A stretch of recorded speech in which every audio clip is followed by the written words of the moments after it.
Why are medieval cathedrals sometimes inconsistent? Imagine walking through a grand cathedral and noticing how different parts seem to tell different stories. Some sections look Romanesque with rounded arches, while others are soaring Gothic with pointed windows. Why do these buildings sometimes seem mismatched?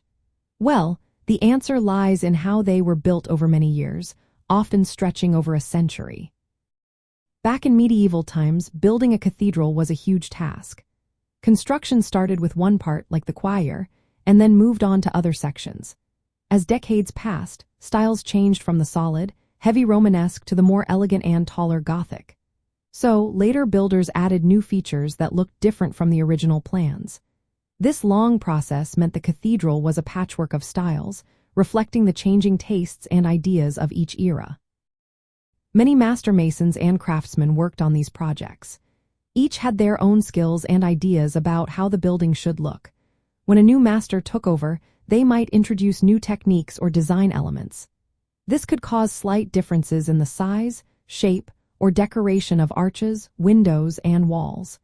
It's like a team of artists working on a giant mural over many years, each adding their own touch. Building a cathedral also involved experimenting with new technology.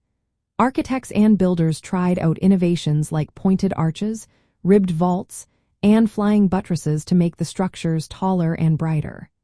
Sometimes these new ideas didn't work perfectly the first time. Builders had to make adjustments, which could cause inconsistencies in how the vaults or walls looked or were supported. Materials played a role too. Different regions supplied different kinds of stone or timber, and sometimes supplies ran low or were delayed.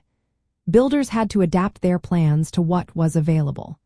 This could lead to variations in the color, texture, or strength of the stone used in different parts of the cathedral. Funding was another factor. Cathedrals relied on donations from the church, noble families, and local communities. When money was tight or donations slowed, builders might cut corners or leave sections unfinished. This could result in uneven decoration or incomplete areas. Work was often seasonal, with construction happening mainly in spring and summer. During winter, work stopped, which could cause slight shifts in how stones were placed or how the structure aligned. Builders used wooden scaffolds and frames, but small errors could accumulate over time, adding to the inconsistency. Finally, religious and cultural changes influenced the design. As ideas about faith and art evolved, new symbols and decorative elements were added later, sometimes contrasting with earlier parts. This reflects how the cathedral grew not just as a building but as a symbol of changing beliefs and artistic tastes over generations. All these factors combine to make medieval cathedrals a layered history of craftsmanship, innovation, and cultural shifts. They are like a living record of how society, technology, and faith developed over many years, which is why they sometimes look inconsistent but are always fascinating to explore.